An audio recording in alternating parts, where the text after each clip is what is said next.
لیکن اندر سے کھوکھلا۔ یہی حال آج کے لوگوں کا ہے، داڑیاں ہیں، امامیں ہیں، ساری ظاہری چیزیں ہیں، لیکن وہ جو اللہ سے تعلق جڑتا ہے قلب کے ذریعے، وہ تعلق نہیں۔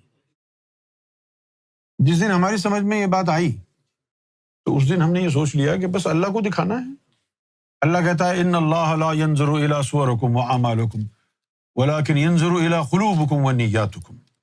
اللہ نے فرمایا کہ میں تمہاری شکلوں کو نہیں دیکھتا، میں تمہارے اعمال کو نہیں دیکھتا، میں تمہارے قلب اور اس کی نیت کو دیکھتا۔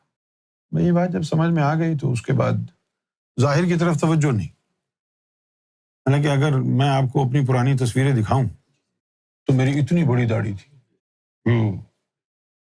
اتنی بڑی داڑھی، یہاں تک پاسپورٹ پر بھی وہی لگی ہوئی ہے۔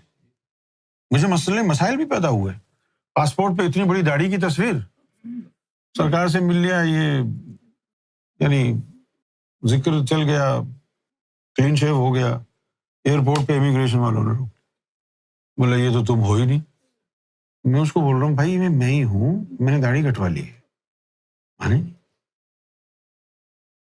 پہلے یہ داڑیاں وغیرہ تھیں، اندر کچھ نہیں تھا، جب اندر آ گیا۔ لیکن ایک بات بڑی خطرناک سمجھ میں آئی میرے، میں آج سچی بات بتا رہا ہوں آپ کو، میں نے کبھی نہیں کہی یہ بات کہ ظاہری عبادات سے میں دور کیوں ہوا۔ جب مجھے یہ پتہ چلا کہ باطنی عبادت، دل کا اللہ اللہ، یہ دل کی کالک کو باہر پھینکتا ہے، اور ظاہری عبادت جسم کی کالک کو دل میں پھینکتی ہے۔ میں نے کہا یار اندر کی بھی اور باہر دونوں کی اگر کریں، یہ اندر کی کالک باہر پھینکے گا، زبانی عبادت باہر کی کالک اندر پھینکے گی، اور میں جتھے تھی کھوتی اتھے آن کھلوتی۔ Back to square one. ظاہری عبادت جسم کی کالک اندر پھینکے گی، اندر کی عبادت دل کی کالک باہر پھینکے گی۔ اب کیا کریں؟ اب تو ایسا ہی کرنا پڑے گا نا کہ بھئی باہر کی کالک باہر ہی رہے۔ اب اس کے دو طریقے ہیں، کیا؟ یا تو آپ پر اللہ کی تجلیات پڑیں جو باہر کی کالک جل جائے، یا پھر آپ باہر کی عبادت ہی نہ کریں۔ اب یہ دوسری والی بات میں آپ کو تو نہیں کہہ رہا۔